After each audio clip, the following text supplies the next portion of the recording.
हरिओम. आजच्या व्हिडिओमध्ये आपण बघणार आहोत की बऱ्याचशा जणांना खूप गुडघे दुखतात आणि हळूहळू हा त्रास इतका वाढतो की त्यांचे जे पाय आहेत ते असे बाहेरच्या बाजूला असे गोलाकार दिसतात बघा. आणि मग चालतानाही खूप त्रास होतो. एका बाजूला असं कलंडत चालावं लागतं किंवा काही काही जणांना या बाजूला आणि या बाजूला दोन्हीकडे भार देत चालावं लागतं. तर हे का होतं आणि ह्याच्यावर आपण घरगुती काय उपचार करू शकू आणि अगदी खूप छान रिझल्ट येतात. आपण आपल्या आजच्या व्हिडिओत बघणार आहोत की आपण घरी यासाठी काय उपाय करू शकतो. नमस्कार, मी स्वर्णा कौलगुड, निसर्गोपचार तज्ज्ञ, योग पंडित आणि योग प्राध्यापक आहे. बघा, आपण आपल्या मागच्या बऱ्याचशा व्हिडिओमध्ये गुडघेदुखीची कारणं दिलेली आहेत. गुडघेदुखीसाठी तेल दिलेलं आहे, गुडघेदुखीसाठी कोणता लेप वापरता येईल तो दिलेला आहे आणि आपल्या सगळ्यांना तो खूप व्हिडिओ आवडलेले आहेत कारण त्याचे फायदेच खूप आहेत. आपल्याकडे पेशंटला त्याचे खूप फायदे होतात. तर तसंच आता मला एक असं जाणवलं की पाय जे आहे ते गुडघ्यात असे वाकलेले असतात आणि त्यामुळे त्या व्यक्तीची जी चाल आहे ती अशी एका बाजूला झुकत झुकत चालावं लागतं. लंगडत लंगडत असं चालावं लागतं. असे पाय असे वाकडे होतात, गोलाकार दिसतात ते पाय.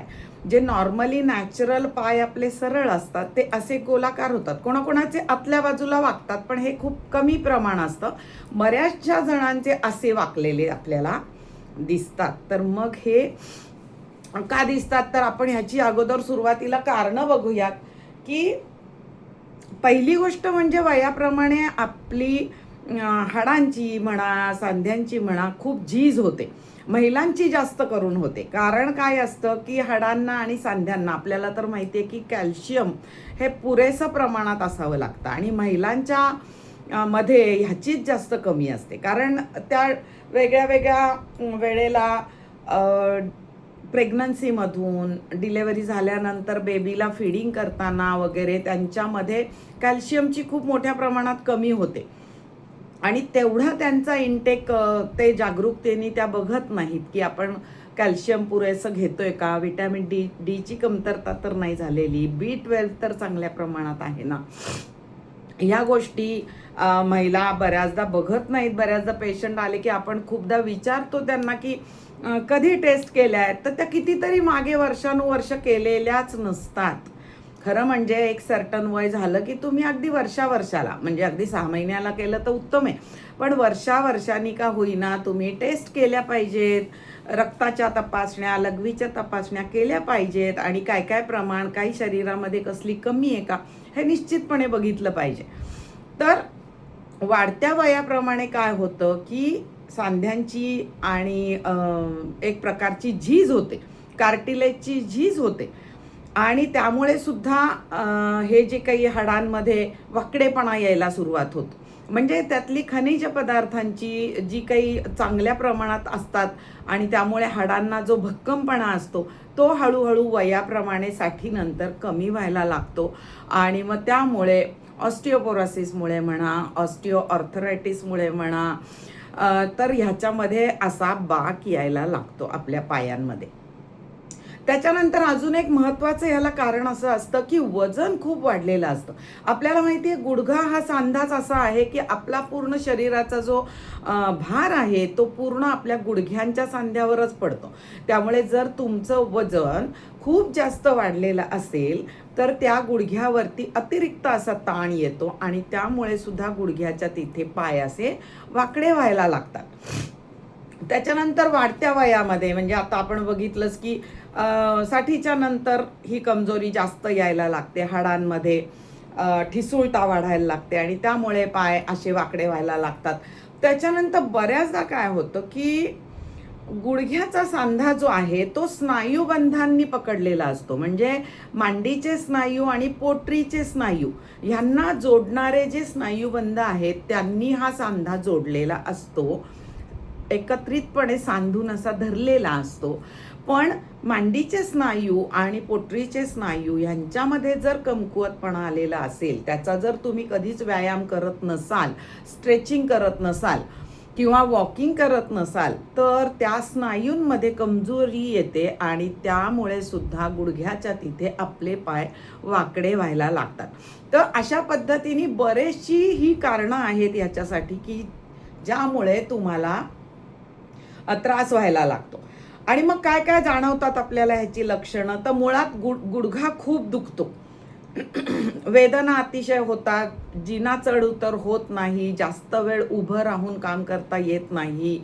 त्याच्यानंतर काय होतं तर गुडघ्यामध्ये सारखा कटकट असा आवाज येतो किंवा चालताना आपण असं ज्याला पेंग्विनची चाल म्हणू शकतो आपण, की असं असं डुलत डुलत एका बाजूला भार देत आपल्याला चालावं लागतं. अशा व्यक्ती आपण खूपशा बघतो. म्हणजे काही काही व्यक्ती एकाच बाजूला जोर देत चालताना बघतो, काही काही व्यक्ती दोन्ही बाजूला जोर देत आपण चालताना बघतो की आणि त्यांचेच पाय मग असे ते वाकडे झालेले असतात, कारण त्यांचं वजनही वाढतं आणि तो भार पूर्ण गुडघ्यांवरती पडतो आणि गुडघ्यांचे स्नायू हे कमकुवत असतात, अशक्त असतात, भक्कम नसतात, त्याचा कधी व्यायाम केलेला नसतो आणि म्हणून सुद्धा असं चालणं होतं की एका बाजूला कलून चालायचंय, जिने चढताना त्रास होतो, लंगडत लंगडत चालावं लागतं. त्याच्यानंतर कधी कधी काही व्यक्तींना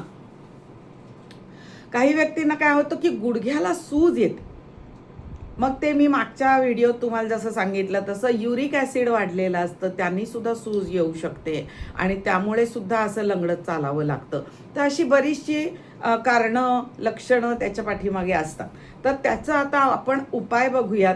खरं म्हणजे मुळात पहिली गोष्ट काय केली पाहिजे तर वजन नियंत्रणात आणलं पाहिजे. डाएट फार महत्त्वाचं आहे. तुम्ही डाएटकडं नीट लक्ष दिलं पाहिजे. म्हणजे जर वाढत्या वयामध्ये म्हणजे 60च्या पुढे 70च्या पुढे जर व्यक्ती असेल आणि तिचा आहार खूप असेल, एका बसल्या जागी तुम्ही असाल, तुम्ही जास्त चालत नसाल, घराबाहेर पडत नसाल, कोणत्याच प्रकारचे व्यायाम करत नसाल, तर तुम्हाला आहारामध्ये पण कमी केली पाहिजे. कारण त्या घेतलेल्या आहारामधलं जे काही पोषक पदार्थ आहेत ते जिरवण्यासाठी जर तुम्ही काही ती ऊर्जा बर्न करत नसाल तर ती चरबी म्हणून साठून राहते. मग तुम्हाला किती आवश्यक आहे तेवढंच तुम्ही खाल्लं पाहिजे. मग दुपारचं जेवण तुम्ही व्यवस्थित करत असाल तर तुम्ही रात्रीच्या जेवणामध्ये एवढा पूर्ण आहार घेऊन चालणार नाही. मग पौष्टिक असं काहीतरी डाळींचं सूप वगैरे जे की खूप पातळ असेल असं तुम्ही खायला पाहिजे, ज्याच्यामध्ये कार्बोहायड्रेट्स घ्यायचेच नाहीत. म्हणजे भात म्हणा किंवा ज्वारी बाजरीची भाकरी म्हणा किंवा पोळ्या म्हणा, हे रात्रीच्या वेळेला अजिबात खायचं नाही. मग सूप म्हणून तुम्ही कडधान्यांची किंवा डाळींची अगदी 2-2 चमचे डाळी किंवा 2 चमचे ज्वारीचं पीठ किंवा 2 चमचे नाचणीचं पीठ असं घेऊन ते थोडं परतून चवीसाठी त्याच्यात तुम्ही थोडं मिरची लसूण आलं काहीतरी घालू शकता आणि भरपूर सारं त्याच्यात पाणी घालून ते उकळून तो जो काढा टाईपचा असतो तो तुम्ही रात्रीच्या वेळेला भरपूर पण पातळ असा जर तुम्ही घेतला तर तुमचं पोटही खूप चांगलं भरतं, पण वजन मात्र अजिबात वाढत नाही.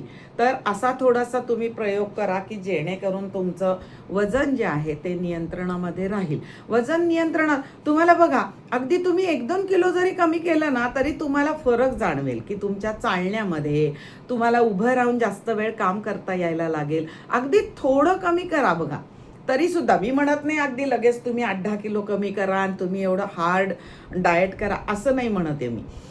थोडं कमी करून बघा, मग तुम्हाला दुसऱ्यांनी सांगण्याची गरज नाही, तुम्ही तुमचं ते फॉलो कराल आणि अजून जास्त वजन तुम्हाला कमी करता येईल. कारण तुमच्यामध्ये ते तुम्हाला फरक कळायला लागेल की तुमच्या चालण्यामध्ये, तुमचं उभं राहून काम करण्यामध्ये तुमचा स्टॅमिना खूप छान वाढला आहे आणि तुम्हाला खूप हलकं वाटतंय. असं तुम्हाला अगदी 1-2 किलो कमी झालं ना तरी सुद्धा तुम्हाला ते जाणवेल. तर वजन नियंत्रणात करणं म्हणजे त्यासाठी डाएट करणं हे खूप महत्त्वाचं आहे. दुसरं महत्त्वाचं म्हणजे काय की योगाभ्यास हा नियमित केला पाहिजे. वॉकिंग तुम्हाला भले जास्त लांब चालता येत नसेल तरी 100 पावलं, जसं पूर्वीचे लोक म्हणतात शतपावली करा, एवढं तर चालता येईल. अगदी तुम्ही, मी तर म्हणते काउंट करा 100 पावलं. मग घरातल्या घरात सुद्धा तुम्ही 100 पावलं चालू शकता. तुमच्या टेरेसवर बिल्डिंगच्या तुम्ही 100 पावलं चालू शकता. त्यासाठी तुम्हाला बाहेरच जायला पाहिजे असं काही नाही, पण त्यांनी सुद्धा खूप मोठे फरक घडतात. करून बघा तुम्ही. नुसताच वाचलंय, नुसतंच ऐकलंय, पण केलं काही नाही, तर अजिबात फरक पडणार नाही. तर तुम्ही करून बघा. रात्रीचंही तुमचं जेवण झालं की तुम्ही शतपावली करून बघा. तुम्ही बरोबर 100 पावलं इकडे तिकडे चक्कर मारत बरोबर करा. बघा तुम्हाला खूप छान फरक जाणवेल. तर आणि घरच्या घरी आपले त्रिवेणी योग निसर्गोपचार केंद्राचे भरपूर मी व्हिडिओ टाकलेले आहेत की गुडघेदुखीसाठी तुम्ही कोणते कोणते एक्सरसाइज घरी कराल.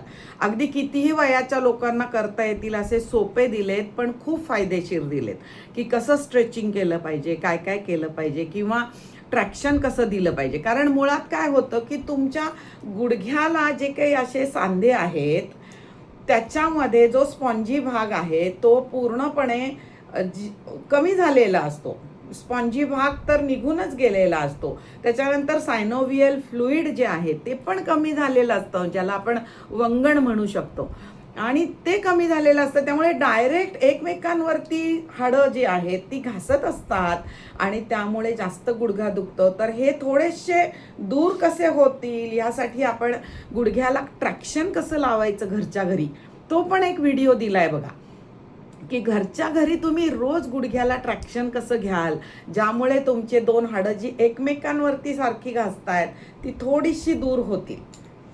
तर ते करून बघा. हे सगळं करायचं आहे, एक्सरसाइज करायच्या आहेत. फिजिओथेरपिस्टला जर तुम्हाला घरी बोलवता येत असेल तर घरी बोलवा. फिजिओथेरपिस्ट तुमच्याकडनं स्नायूंची ताकद कशी वाढेल, मांडीपोटऱ्यांची, ते व्यायाम करून घेतील. त्यांनी सुद्धा तुम्हाला खूप फरक पडेल. आणि जर गुडघा दुखतोय, गुडघ्यामध्ये पाय वाकडे झालेत पण गुडघ्याला सूज नाहीये, तर तुम्ही गुडघ्याला गरम शेक घेऊ शकता, तेल लावू शकता. गुडघेदुखीचं तेल आपण शिकवलेलं आहे कसं घरच्या घरी बनवायचं, ते तेल तुम्ही लावू शकता. त्याच्यानंतर अजून काय करू शकता, तर व्यायाम आहे. त्याच्यानंतर डाएट करायला पाहिजे. त्यानंतर बघितलं पाहिजे की कॅल्शियम आणि व्हिटॅमिन डी कमी होते का, किंवा प्रोटीन्स तुम्ही कमी घेताय का. कारण प्रथिनांची तर गरजच आहे, सगळ्या शरीरातल्या कामांना प्रथिनांची गरज आहे. मग तुम्ही म्हणजे प्रोटीन्सची गरज आहे, तर तुम्ही आहारामध्ये किती प्रोटीन्स घेतायत ते बघितलं पाहिजे. ते घेत नसाल तर आहारामध्ये, दुपारच्या आहारांमध्ये डाळींचं प्रमाण, जर तुम्हाला पचन चांगलं होत नसेल व्यवस्थित तर तुम्ही डाळींमध्ये फक्त मूग डाळ, मसूर डाळ ह्या पद्धतीच्या डाळी वापरा. सालीचे हिरवे मूग जास्त प्रमाणात वापरा, जेणेकरून तुम्हाला प्रोटीन्स तर मिळतीलच, पण तुम्हाला युरिक ॲसिड वाढणार नाही. म्हणजे जर तुम्हाला बद्धकोष्ठता असेल, म्हणजे 2-2, 3-3 दिवस तुमचं पोट साफ होत नसेल, तर तुम्हाला प्रोटीन्स याचा अर्थ पचत नाही आहेत. तर मग तुम्ही जे काही इतर कडधान्य आहेत, म्हणजे राजमा म्हणा, वाटाणा म्हणा, छोले म्हणा, हरभरे म्हणा, हे न खाता तुम्ही हिरवे सालीचे मूग जे आहेत अख्खे, ते आहारामध्ये वापरायला जास्त सुरुवात करा. कुळीथ म्हणा, म्हणजे ज्याला आपण हुलगे म्हणतो ते म्हणा, मूग म्हणा, मुगाची डाळ म्हणा, ह्याचा तुम्ही वापर दुपारच्या जेवणामध्ये करा. 1 वाटीभर तरी त्याचं प्रमाण पाहिजे, म्हणजे प्रोटीन्स जातील पोटामध्ये, पण तुम्हाला पचन पण त्याचं लवकर होईल, कारण ते हलके असतात पचायला. तर तसा तुम्ही आहार घ्या. कॅल्शियम आणि व्हिटॅमिन डीची कमी आहे का बघा, त्यासाठी योग्य तज्ज्ञांचा सल्ला घ्या, डॉक्टरांचा, ऑर्थोपेडिक जे कोणी डॉक्टर तुमच्याजवळ असतील त्यांचा सल्ला घ्या. आणि कमी असेल तर त्याचे जे काही मेडिसिन सांगितलेत ते रेग्युलर व्यवस्थित घ्या, कारण त्यांची कमी असते. आणि जर तुम्ही बाकीचं करत राहिला की मी चालते सुद्धा, मी आहार पण छान घेते, मी व्यायाम करते, मी रोज योगाच्या क्लासला जाते, सगळं मान्य, पण तरीसुद्धा दुखतं ना, याचा अर्थ काहीतरी तर कमी असेल ना, काहीतरी चुका होत असतील आपल्याकडनं. तर त्या बघा, निश्चितपणे आधी आपला अभ्यास करायचा की आपल्याला का होतंय. प्रत्येक व्यक्तीप्रमाणे कारणं जी आहेत ती वेगळी वेगळी असू शकतात.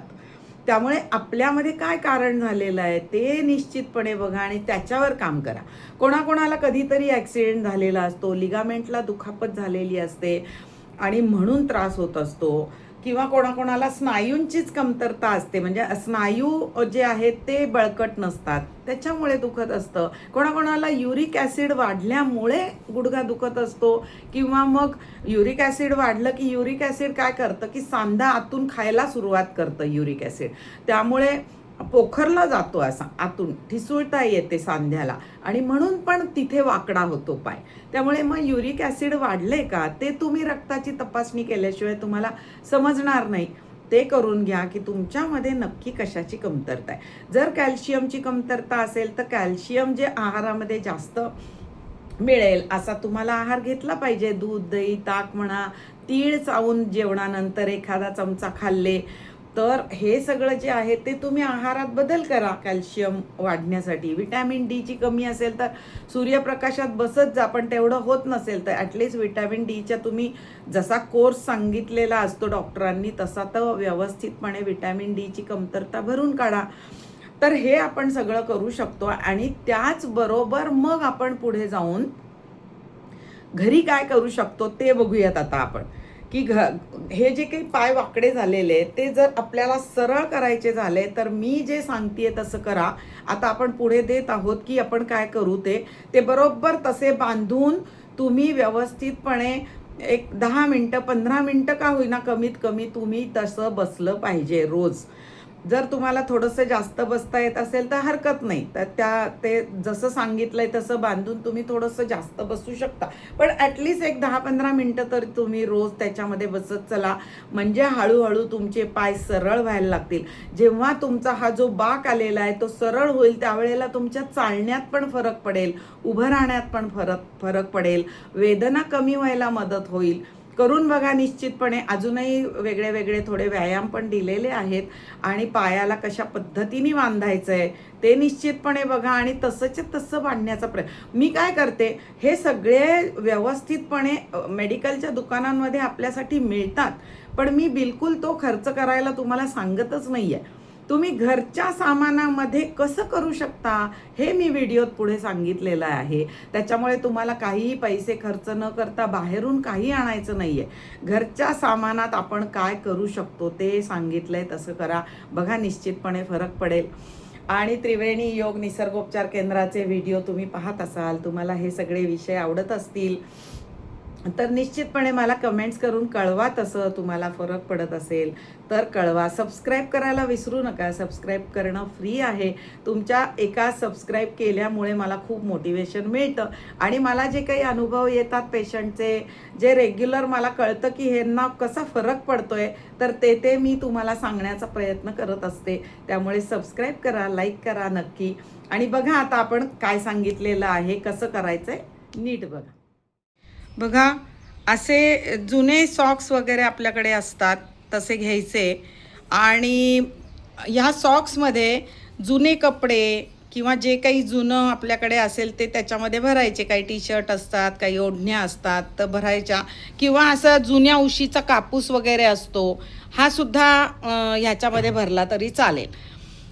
आता भरून घेऊयात आपण आणि मग ह्याचा उपयोग कसा करायचा ते पण बघूयात. हे बघा आता असे हे सॉक्समध्ये आपण कापूस भरून घेतलेला आहे. तुम्ही काही जुने कपडे वगैरे भरले तरी चालतील. आणि मग हे 2 घोट्यांच्या मध्ये, आपल्या पायांच्या 2 घोट्यांच्या मध्ये बरोबर हे कुशन ठेवायचं आहे, म्हणजे दोन्ही एकमेकांना जुळले नाही पाहिजेत, घोटे मध्ये ठेवायचं आहे. आणि 2 गुडघ्यांच्या पण मध्ये एक कुशन ठेवायचं आहे. असं दोन्ही ठेवायचं आहे. आणि मग नंतर आपली जी काही ओढणी म्हणा किंवा एखादा पट्टा असेल तुमच्याकडे किंवा जुनं काहीही कापड असेल भक्कम, तर ते असं गुडघ्यांच्या खाली एक साधारण 2-3 बोटं सोडायची जागा, अशी 3 बोटं जागा सोडून खाली घट्ट आपले दोन्ही गुडघ्यांना हे घट्ट बांधून घ्यायचं. अगदी 2 गाठी त्याच्या व्यवस्थित बांधून घ्यायच्या आणि मग असं सरळ बसायचं.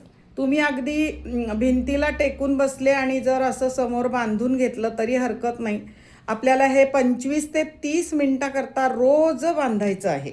तुमच्या वेळेप्रमाणे बांधा, सकाळी संध्याकाळी तुम्हाला जमेल तेव्हा बांधा, पण असं बांधायचं आहे. यामुळे आपले जे पाय आहेत, जे गोलाकार झालेले आहेत, वाकडे झालेले आहेत, ते सरळ होतील. शिवाय आपला गुडघेदुखीचा जो त्रास आहे तो पण कमी होईल. तर हे बघितलेलं आहे. त्याच्यानंतर आता बघूयात आपण काय काय एक्सरसाइज करायच्या ते. हे आता सोडायचं आहे आपण. बघा असा लोड घ्यायचा आहे. हा थोडासा जाड आहे, तुमच्याकडे थोडा अजून ह्याच्यापेक्षा थोडा पातळ असेल तरी हरकत नाही. आणि अगदी गुडघ्यांखाली न घेता मांडीखाली थोडा घ्यायचा आहे. आणि आता ह्याच्यावर आपले पाय ताठ करायचेत आणि चवडे आपल्या चेहऱ्याच्या बाजूला ताणलेले. बघा भरपूर ताण जाणवतो. 1 2 3 4 5 6 7 8 9 10 सैल सोडायचं आहे. तर हे जे काही एक्सरसाइज आहे ही 3दा करायची आहे तुम्हाला. 10 10 10 वेळेला असं 3दा झालं पाहिजे. त्याच्यानंतर हा जो काही लोड आहे तो मध्ये घ्यायचा आहे. दुसरी एक्सरसाइज बघूयात आपण. उभा लोड ठेवायचा आहे, दोन्ही पाय त्याला अगदी जुळवून घ्यायचे. इथे पण आपले चवडे पाय ताठ ठेवायचे, चवडे आपल्या बाजूला चेहऱ्याच्या ताणलेले. 1 2 3 4 5 6 7 8 9 10 सैल सोडा. अगदी छान. हा पण व्यायाम जो आहे तो 3दा करायचा आहे. त्याच्यानंतर आपण उभं राहून आता एक व्यायाम बघूयात. बघा 2 पायांच्या मध्ये अशी उशी घ्यायची आहे आणि गुडघ्यांनी त्या उशीला दाबायचं आहे आतल्या बाजूला. दोन्ही गुडघ्यांनी आतल्या बाजूला दाबायचं आहे चांगलं आणि 10 अंक मोजायचे. 1 2 3 4 5 6 7 8 9 10 अगदी छान. हा पण व्यायाम 3 वेळेला करायचा आहे. 10 10 आणि 10 वेळेला.